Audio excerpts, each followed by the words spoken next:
Senator, I would like to start by saying unequivocally, uncategorically, that I deny each and every single allegation against me today. Clarence Thomas is someone we haven't spoken about in a while, but with the latest drop of the Epstein files, of course he's back because, of course, our Supreme Court is compromised in this whole thing. So here's the reporting. Sent to the U.S. Attorney's Office for the Southern District of New York and addressed to 2 federal judges, the allegation sees a person claiming to be an Epstein victim accuse Johnny Martorano, a notorious hitman and mobster who's admitted to killing 20 people, of rape. The purported victim also alleged that Martorano, who struck a plea deal in 1999 to serve only 12 years for his crimes, was in communication with Clarence Thomas. The victim alleged that while she was naked, Martorano said, "Let's take a picture," for Clarence Thomas. From there, the allegation detailed the extent of Thomas's involvement. It went on to accuse Thomas of sexually assaulting her when she was a child. This is also in my CIA file because a few people have asked me if I remembered, but I couldn't remember much of my childhood because I was drugged so much, the email read. And we know this isn't the first time that Clarence Thomas has been accused of sexual assault, along with a myriad of other crimes and transgressions, and yet he continues to sit on our Supreme Court because there is no one who can or will hold him accountable for anything. The people didn't vote for him to be so influential in our government, and yet he enjoys a lifetime appointment to the highest court in our nation. And what's most devastating about the drop of these files, arguably more devastating than the content of the files themselves, is that not a thing has been done about them. They released the files to the public and said, "Here you go, now what? Do something, I dare you." Anyone who could have and would have done something about them by now has known about the files and what was in them for a very, very long time. The redactions more often protected those implicated in the files rather than the victims, which is the opposite of what was supposed to happen. It's almost as if they wanted to punish the victims for daring to speak up and coming forward. Many of the people named in the files have released statements, all denying any actual criminal wrongdoing, but acquiescing that they could have been a little bit more careful and maybe a little bit more tactful in their email communications with a known and convicted pedophile. Meanwhile, various aspects of our government and legal system have been compromised by design ahead of the release of these files. The DOJ practically works for Trump, which is exactly not how a DOJ is supposed to operate. Marjorie Taylor Greene, who has always been a vocal advocate for the release of the files, said that Trump allegedly told her that if the files got released, quote, "friends will get hurt." In other words, he confessed to outright protecting the people within the files, which makes sense because his own name runs rampant throughout the files, even when you assume they've redacted more mentions than we even get to see. So now the public knows some of the things that some horrible people have done to innocent people, to the world stage, to society at large. And we can withhold our dollars from them, boycotting them here and there, refusing to fund their pernicious lifestyles. But that feels like the extent most of us can reasonably do, and even that is difficult. People are still on Instagram and Facebook and X. People are still buying and driving Teslas. People are still buying training programs and courses from grifters like Peter Attia, who, by the way, was a grifter before we even knew he was associated with Epstein. We lost Noam Chomsky, which was disappointing for a lot of us.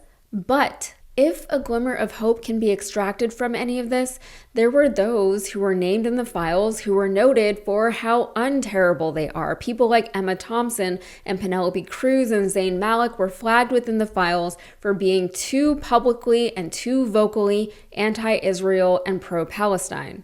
Jon Stewart's name turned up when he was hilariously floated as someone who could maybe help to rehabilitate Woody Allen's career and public image.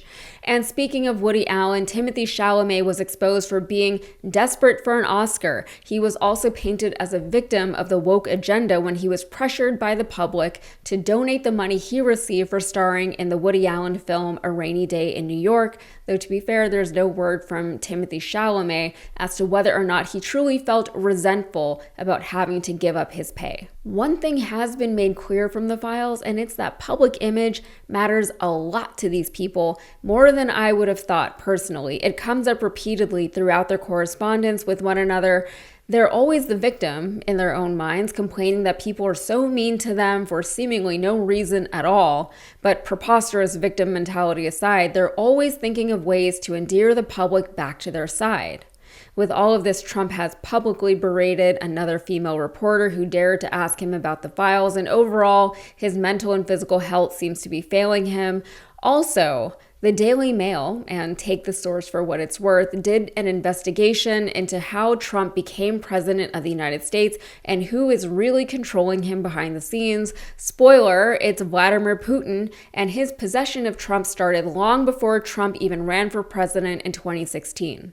The article's headline reads, Epstein's sex empire was KGB honey trap. Pedophile financier had multiple talks with Putin after conviction, with Russian girls flown in to harvest compromat on world-famous figures. The bend of the article is that Epstein was working on behalf of Putin and the KGB to attract wealthy and influential men in order to blackmail them. The files include 1,056 documents naming Russian President Vladimir Putin and 9,629 referring to Moscow. Jeffrey Epstein even seems to have secured audiences with Putin after his 2008 conviction for procuring a child for prostitution. Putin was allegedly laundering money with the help of Epstein through the U.S. real estate industry, which has shockingly lax regulatory laws in place.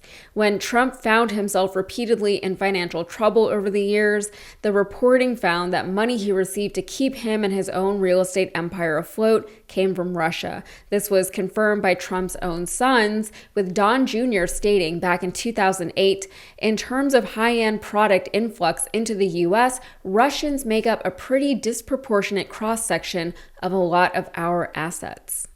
Eric Trump also told a friend about their Russian connection, and the friend later testified about the intel, quoting Eric as saying, "Well, we don't rely on American banks. We have all the funding we need out of Russia." I said, "Really?"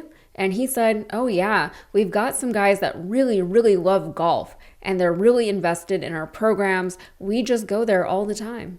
Between the Russia ties and the Israel ties, all of which is more confirmed and less conspiratorial by now, it's clear that Trump does not work for the American people, which, let's be honest, has always been clear from his own words and actions. So I wanted to ask you if you think that there's any ties between Jeffrey Epstein and intelligence that you know of based on what you've seen. I don't know anything. There were reports today, obviously, about Russia ties, because apparently some of these girls came from Russia. I don't know if you saw that. Was on Drudge Report I saw.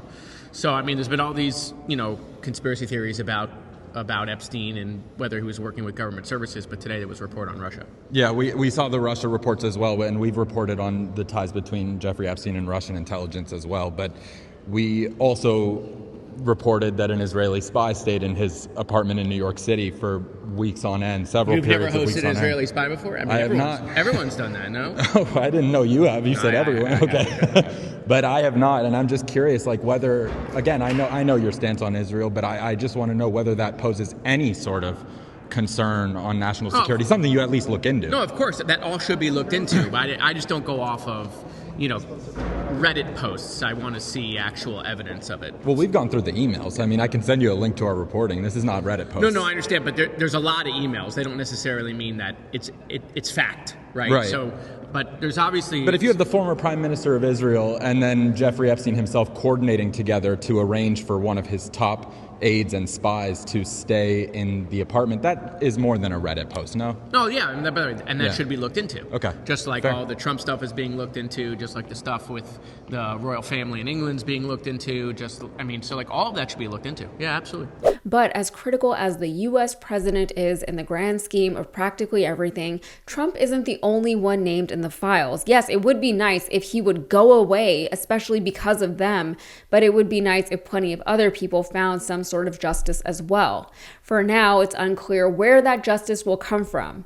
Other nations have opened investigations into their own implicated countrymen, but the United States, the gleaming bastion of justice and freedom and democracy, has not. not. There's still hope out there, and there are still avenues through which we could potentially see some justice exacted, but traffic along those avenues has been at a standstill. All right, that's it for me. If you got anything out of this, please like the video and subscribe to the channel for more. Thanks.